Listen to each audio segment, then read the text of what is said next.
Most of you know about chakras. Many of you have done the chakra meditation. What chakras really mean, and why it is important to balance them, what really happens to every chakra.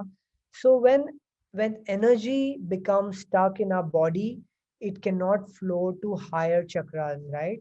Since emotions are energy and these emotions get stuck in different chakras and we cannot evolve. So what happens is, friends, over the period of your life, you store a lot of unresolved emotions, a lot of unresolved feelings in different parts of your chakras, and especially the lower chakras, your root chakra, your sacral chakra, your solar plexus. You store a lot of these emotions in these lower chakras, and when these lower chakras are blocked, you cannot have the flow of energy. You're not able to feel feel what you're supposed to feel. You're not able to feel what a Buddha feels.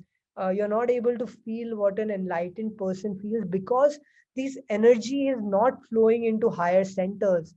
These energies are not flowing into the heart centers and into your third eye and into uh, your crown chakras. It's not a flow, right?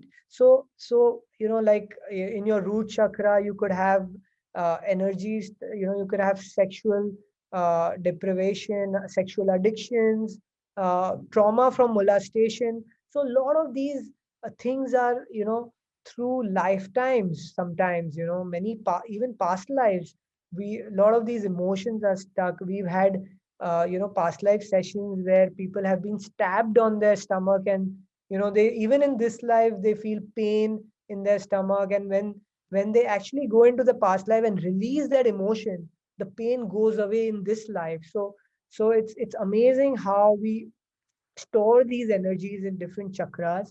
So, like guilt, shame, pain are stored in the sacral chakra. Then, competition, control, ego are stored in your solar plexus. So, you actually store these emotions, stored energies in these chakras. And if we don't balance them, these chakras are extremely powerful. And if we are able to balance them, you can really evolve. You can move this energy through your body, through the higher centers, and feel the elevated state which we are supposed to feel, right? So basically, if you see this slide, basically we move from the limited emotions to the elevated emotions. The whole purpose is that how can we be in the elevated emotions most of the time. We all feel, me, everybody, all of us have, have are go into the survival emotions, and go into the creative emotions at some point in life. The best of us feel the survival emotions and the limited emotions, and the worst of us feel the elevated emotions and the creative emotions. So the whole idea is, how can we transform the survival emotion into the creative emotion? How can we transform the limited emotion into elevated emotion? So when you are in the survival emotion, when you're in the fight or flight nervous system, you feel all the negative emotions like doubt, fear, anger, worry, anxiety, judgment, competition, shame, lust, depression, sadness, hostility, guilt. You're really in that emotion, and all those emotions are stored in your lower chakras, which is your root chakra, which is your sacral chakra, your solar plexus. So all these emotions are stored when you are in that flight or flight nervous system, or in the survival emotion zone. When you start meditating and you go into, from high beta to low beta to alpha to theta, you start losing your ego. You start forgetting all these things: who you are, what you are, where you from, what you own, what is your identity. You start forgetting everything, and that's when you start getting into the oneness emotion or the creative emotion, and that's when you feel joy, gratitude, inspiration, peace, wholeness, trust, uh, knowingness, uh, presence. You really feel empowered. You feel a sense of empowerment, And the idea is to be aware at all times that where are you? Are you in the survival emotion? Or are you in the creation emotion? Right? And how quickly you can snap back into the elevated self of yourself from the limited self of yourself. So the whole idea is to be conscious of our unconscious behavior and be more and more, life will have challenges. You will move from the survival to the creative emotions, but how quickly you can snap back, how quickly you can come back to your creative and elevated based emotion. And that's the challenge. That's where you have to show your mastery through your will, and you know that you can do it, right? So this is my last slide. So the idea is to balance your chakra. So if your root chakra, which is your Muladhara chakra, if it's not balanced, you feel very low esteem, low energy. But as soon as it's balanced, you feel confident. So you move from low energy to confident to full of energy.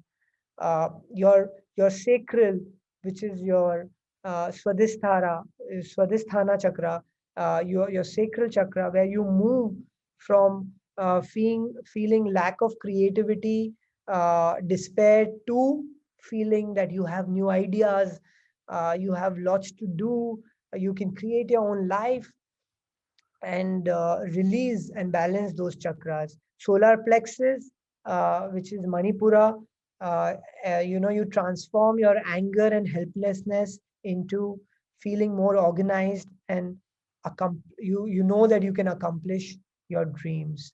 Uh, your heart chakra, extremely important.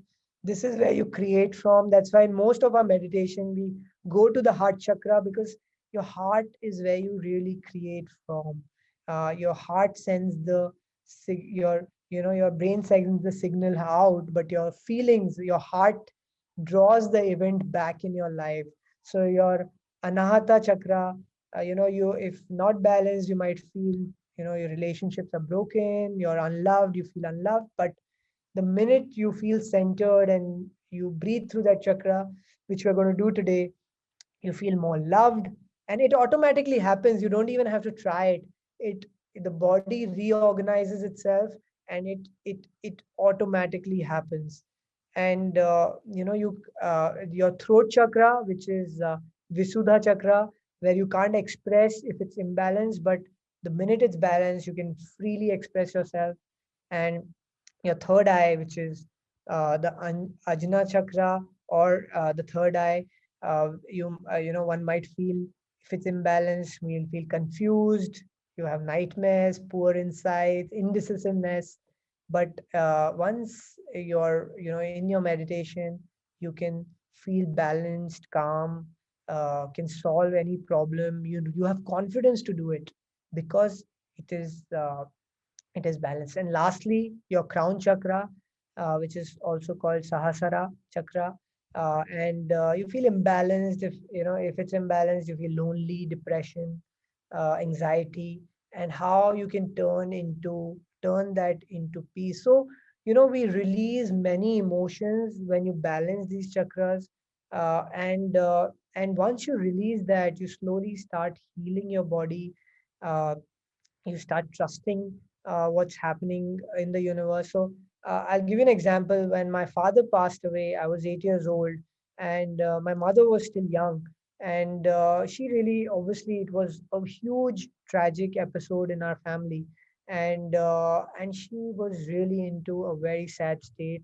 And just a month later, after that happened, she had a slip disc problem. She had to go to a surgery, and that's what the spine is related to. So if you read the book of Louise Hay, that you can heal your life, she talks about how different parts of our body stores different emotions. So spine is actually for the support system which you have in our life.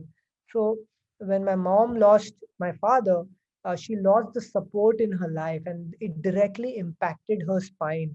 And how slowly over time she could overcome that with meditation, and how she healed herself. And even today, if you take her report to the doctor says that how could she even walk? but she has transformed it, with her meditation, and today she can travel, walk, everything. So what I'm trying to say is that you could get into a situation, if you do not work on it and do not heal it, it will affect to your body, and every stored emotion can affect a part of your body, and that's what causes disease.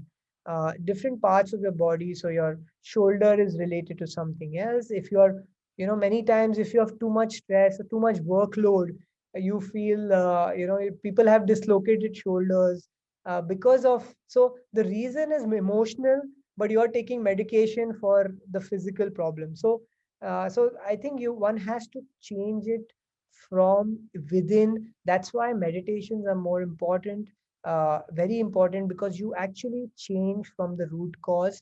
And when you start doing that, you start trusting the universe. You realize that every problem that has come in your life has come for a reason. You're ready for the challenge. You love it. You start enjoying every challenge, because that is when you are given an opportunity to show your mastery, right? That is when you're given an opportunity to deal with that challenge with grace, without feeling disturbed, and be balanced. Go through that challenge could be bigger and bigger and bigger, but how well you can deal with it, with grace, I think that's when you show your mastery, and that's when you start drinking from a deeper well.